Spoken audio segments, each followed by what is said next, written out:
Hello, welcome to Gardeners World. Now, it's not often that we go out at this time of night, and it's not often that you see us as the darkness falls around us, but it's a special programme, and today we'll be looking back at what we got up to here at Berryfields. This week's programme is all about gardening late into the evening. And let's face it, at this time of year there's nothing better than being in the garden, squeezing out every last moment of daylight until dusk. So I took advantage of the longer days by tackling the cottage garden and sprucing it up for the summer. The longer evenings means that I've had more time in my modern family garden, and that meant earlier I was able to add a range of plants with texture, scent and structure. And I started late this afternoon in the dry garden with a new project to give the area a sense of identity.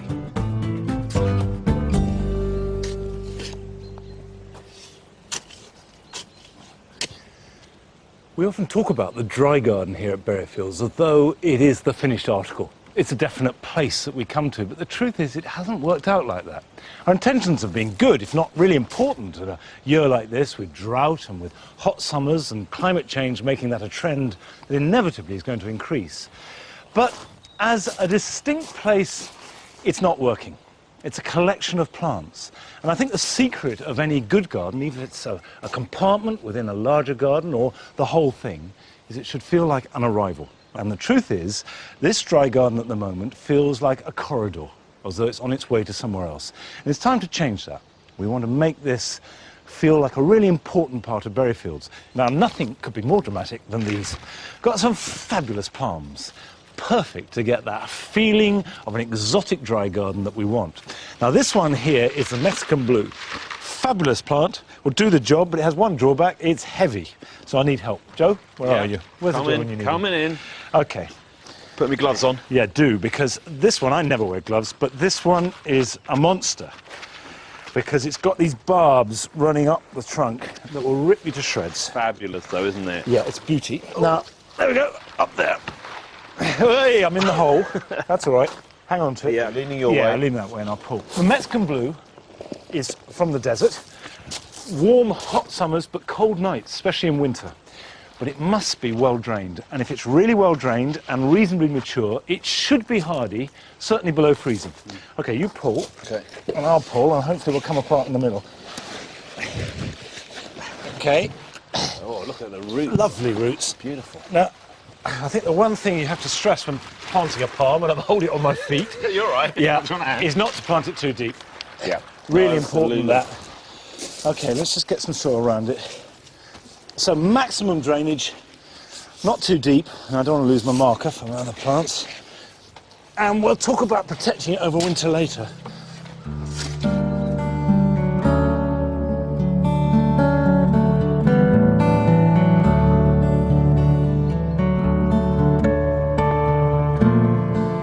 This is the sort of thing you can do when you get home from work, because now's the time to consolidate your summer planting so that instead of it all going to rack and ruin, you're really going to be able to maintain that colour and the form of your plants for ages. Now I'm sticking in these twiggy pea sticks. It's just old hazel all around this clump of delphiniums. These are growing sort of short and very bushy, but if the weather turns really bad, I could lose them. But with these in amongst them to support them, they'll soon disappear under the leaves in a couple of weeks.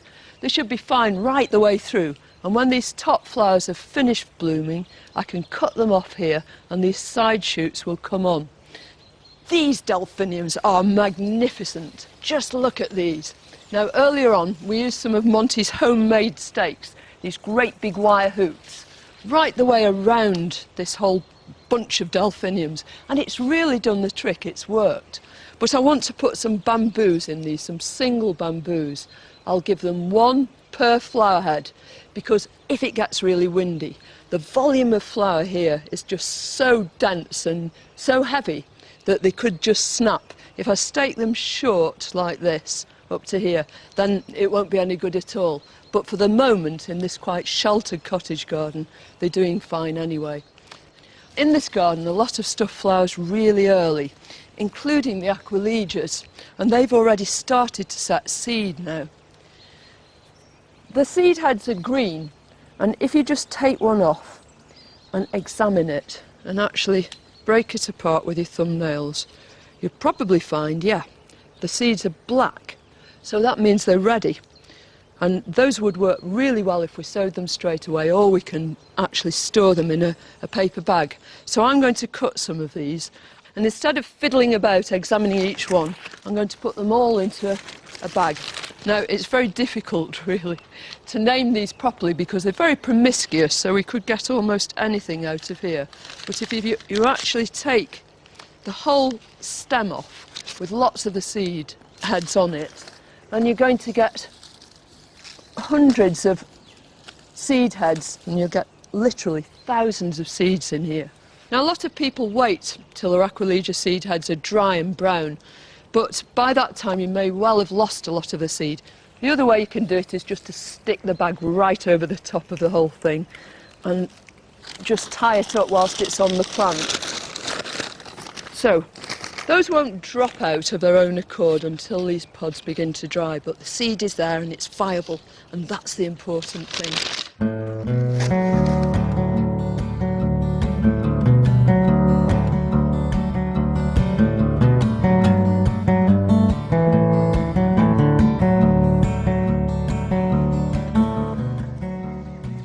Here in my family garden, the chamomile lawn has come on a treat. Now, I've had some criticism about this, saying it's not a practical surface, but actually it's knitted together really well, and it's very tough. I can walk on it, you can have a picnic on this lawn, and it's a lot more interesting and drought tolerant than normal grass. It works very well. I'm just bulking out the planting now, adding some more structure, getting some more scented plants into the garden, and also plants that can cope with dry conditions. So I'm using a lovely rosemary that I use quite a lot in gardens, rosemary Miss Jessop's upright, and as its name suggests, it's an upright form. It's a good structural plant, and it can also be clipped as well. So I'm putting 2 on that side of the pergola and 2 on this side of the pergola, and I can take the top off them and I can square them up, I can play around with shapes, almost topiarise them or turn them into a mini hedge. And of course they're evergreen and have a wonderful aromatic foliage as you brush past them, and a great blue flower too. They've got pretty much everything you want from a plant. So I'm just adding one more on this side. They grow pretty quickly, but I'm going to wait till they get to about this height and then start taking the tops off them and clip them up into a nice shape. Now, the back of the path, I'm putting in something different, something with a much softer leaf. This is Stachys byzantina big ears, also known as lamb's ears. And these plants have got to have the softest foliage of pretty much any plant going. And I'm using them as a ground cover and just to break up the corner of the paving here. They'll creep over the paving a little bit. There's also got a wonderful flower, a purple flower in the summer, attracting loads of bees into the garden as well. And I'm just going to add a little bit more grit here because the silver leaf is an indication they like full sun, which is what they're going to get here, and at the same time they like well-drained soil.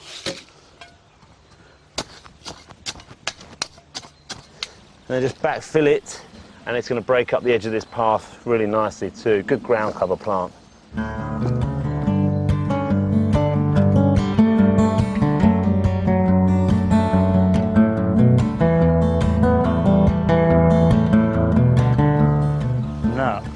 This is where gloves come in because it's awful prickly, but this Chemerops will go in there.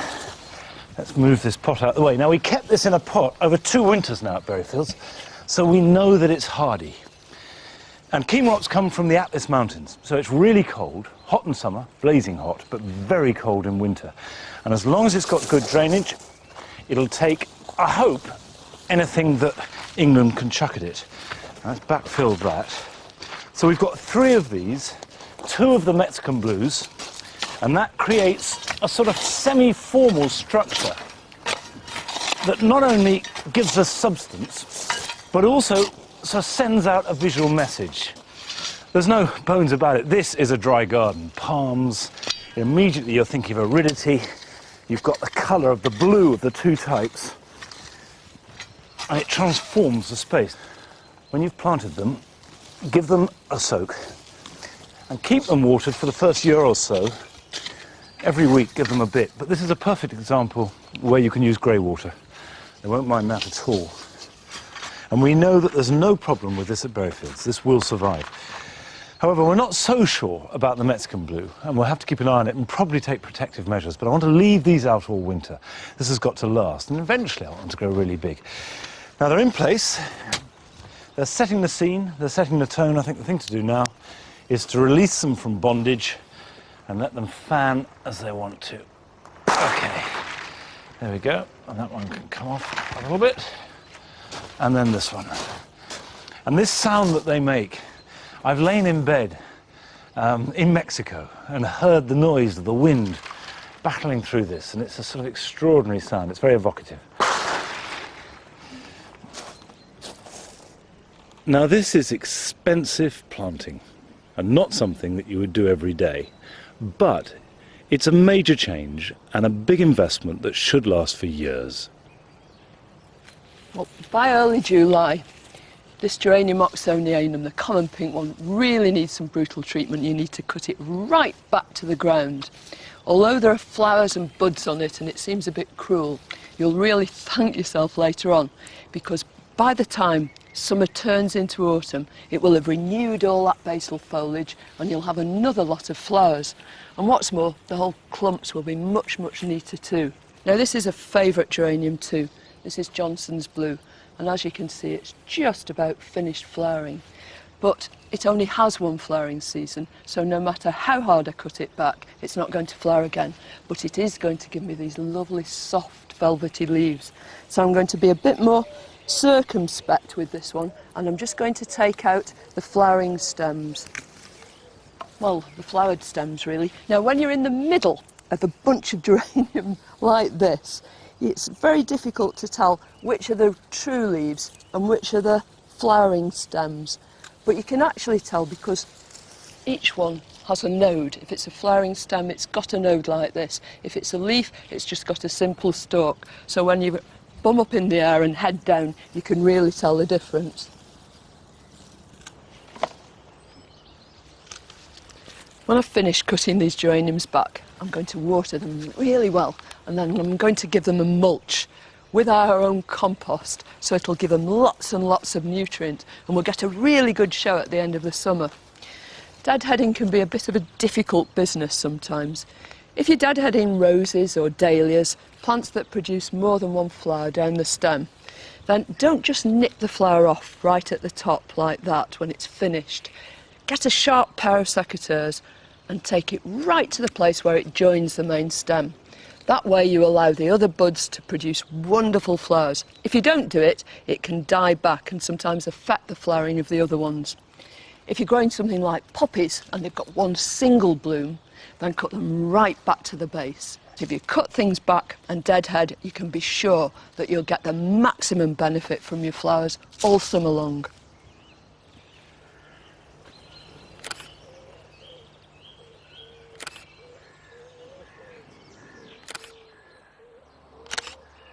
One of the things I love doing on a summer's evening is walking around the garden as the light is falling, taking pictures, because that's when you get the best quality light, either first thing in the morning or in the evening. And I can't recommend it more highly. Even if you're a rotten photographer like I am, you build up this record of your garden. And also, I love looking back through them in winter.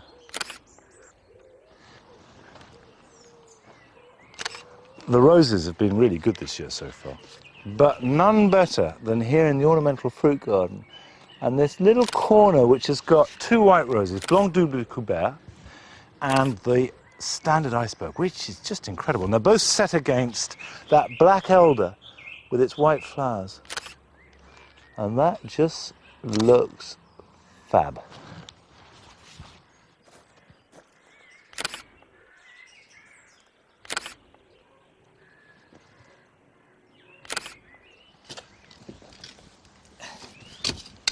I love gardening in the evening It's such a great stress-busting activity, and also it's a lot cooler as well. And I don't like, gardening in the full sun. It's just too hot. This is the time to do it.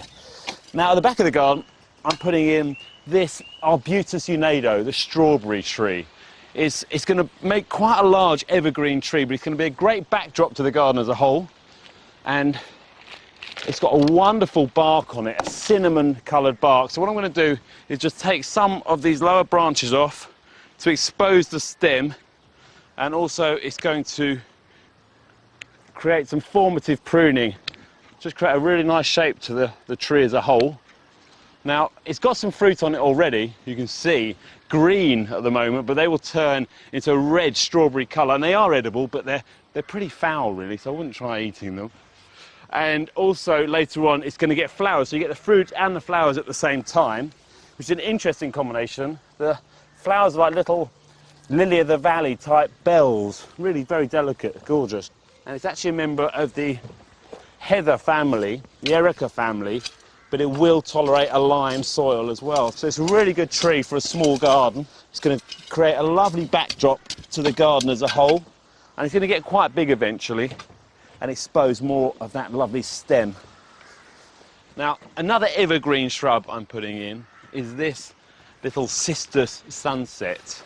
Now, Cistus are very much a Mediterranean type plant. There's a Mediterranean style planting coming through in this garden, mainly because there's a lot of drought tolerant plants here. And it's also known as the rock rose, loads of grit in the soil here. But what I like about this one is that it stays nice and compact, because Cistus can tend to get a little bit leggy, especially if the soil's too rich, and they can get too big for a garden this size. But this will stop at about 60 centimetres, about 2 feet. And you see it's got a wonderful flower on it already. Great colour. Just going to tease the roots out a little bit. Just pop it in there. I think it'll be very happy here at the front of the garden.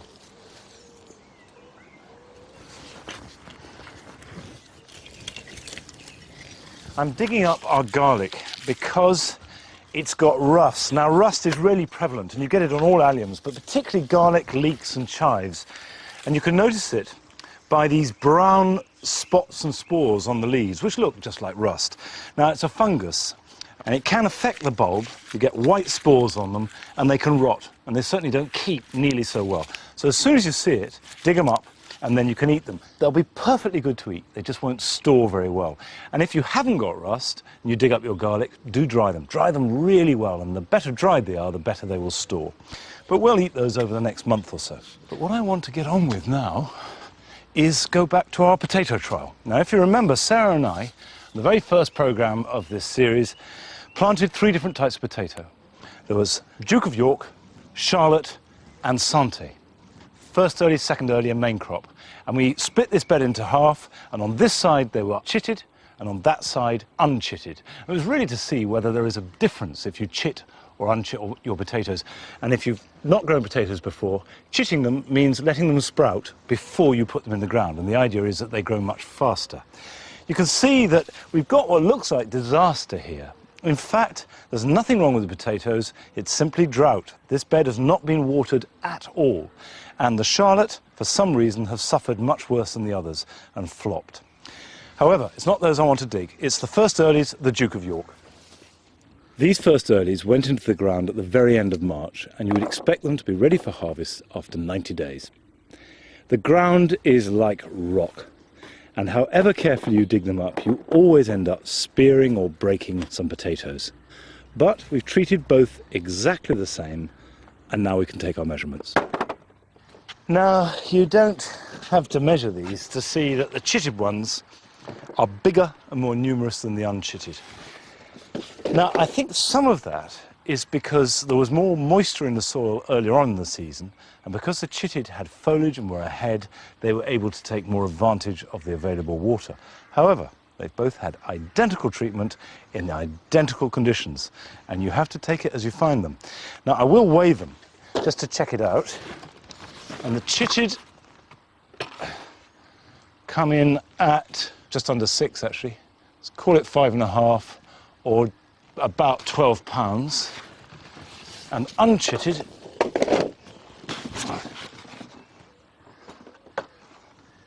about half, just under 3, just over 6 pounds. So practically double. Now I think the evidence of that is, if you have any doubt, it's better to chit first early potatoes, particularly if you live in an area where there might be drought or lack of moisture, or you're on an allotment where it's difficult to water them. If you can't irrigate, chit your first earlies. The evidence is there right in front of you. As the day closes and the evening draws in, all sorts of creatures start to appear in the garden that you never see during the day. And we went along to the RHS Harlow Carr Gardens, where the curator, Matthew Wilson, showed us how certain planting can specifically draw in the creatures of the night. During the day, our gardens are home to tens of thousands of invertebrates. They help to keep our gardens healthy. They pollinate plants. They eat one another, and they get eaten by other things. But one thing's for sure, they're all around us. A garden shouldn't be planned just to provide food and habitats during the daytime. Consider those that improve nocturnal biodiversity too. Primulas are sexy plants in just about every way. During the daytime they kick out a lot of fragrance, but at night they really ramp up the scent to attract those late evening pollinators. And there are some plants that don't just go out of their way to attract nighttime pollinators, they rely on them. And a classic case in point is this sun-loving, drought-tolerant evening primrose. The perfect plant if you don't mind things seeding around a little bit. Nighttime pollinators will be attracted by even the smallest of plantings like this container, and you can't blame them with zingy agostachy, this acid yellow nicotiana, and the must for every chocoholic moth, Cosmos atrosanguinea. To help us identify the myriad of nighttime species, we've invited along Dr. Dave Chesmore, one of Yorkshire's leading moth experts. This is called a mercury vapour lamp, which contains a lot of ultraviolet light that attracts the moths. The best time to set up a moth light is on a warm summer's evening, which is cloudy and has little wind, in a dark place where there are very few other light sources. The egg boxes are to stop the moths from bashing themselves around. Even though they're attracted to light, they will hide away from light. People don't generally realise just how many moths there are. I mean, you know, you'd think in Britain there may not be that many moths. There's nearly 2,600 different species, of which only 50 of which are actual butterflies. So we've got phenomenal numbers of moths, and they're all different colours. Most people tend to think that the hawk moths are most spectacular, simply because they're big and they're very brightly coloured. But the micro moths, some of them are absolutely fantastic. Some of the colours are gold and silver. Another one coming in. Things like the peach blossom is a beautiful moth, but it's actually a very common moth, even though it's, you know, people will not be familiar with it. I'm going to take that one home with me to photograph. This one's called a flame, and it looks just like a twig, so it's very good camouflage. When it's at rest on a stem, you just couldn't see it in the daytime. A lot of moths will head for Brahea, nicotiana, night-scented stock. Brahea are particularly good. On a good night, I would expect a few hundred moths to appear, maybe 50 species. You can experience that sort of thing yourself, because the RHS are running wild nights out at their major gardens across this summer, and you can get details of that at our website.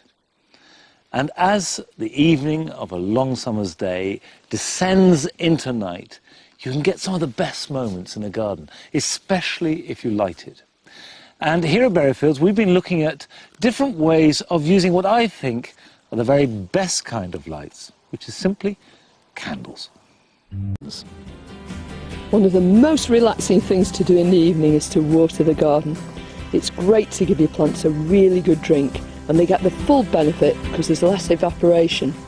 What's more, it's not nearly so hot when you're lugging those watering cans around. If you've got box hedges or topiary, now is the time to cut. Research shows that if they're cut early on in the summer, the plant grows strongly and is better able to resist pests, disease, and the risk of frost in autumn. It's also better to do this in the evening and thus avoid the chance of the plants being scorched by hot sun. As dusk turns to night, the slugs and the snails come out in the garden, so it's the perfect time to arm yourself with a jam jar and a torch and get out there and just pick them off by hand. Right, here we are. I've got the important bit of kit. Go with the strawberries. What do you want, Carol, red or white? Oh, white with strawberries, don't you think? Well, actually, I like a drop of red, but I completely see that it can be delicious. It's the end of the programme, the end of the day, and the sort of end of the first part of the summer for us, because we're taking a break from Berryfields now until the 1st of September, when we will be returning. In the meantime, we have got 5 one-hour specials that we'll be showing across the summer. Sarah is doing 2, one on fruit and one on healing plants. Rachel's doing one on roses, and you're doing one on... I'm doing one on parks, filming it at the moment. Right, Yeah. OK. And we're all going to meet each other for the road show that's coming from Sheffield this year. I'm really looking forward to that. Yeah, so plenty to see. Of course, lots of gardening to keep going with. And do make the most of these long evenings. They're diminishing, but there are still a lot left. So have a really good summer, and we'll see you back here on the 1st of September. Bye-bye. Happy gardening. Cheers. Cheers.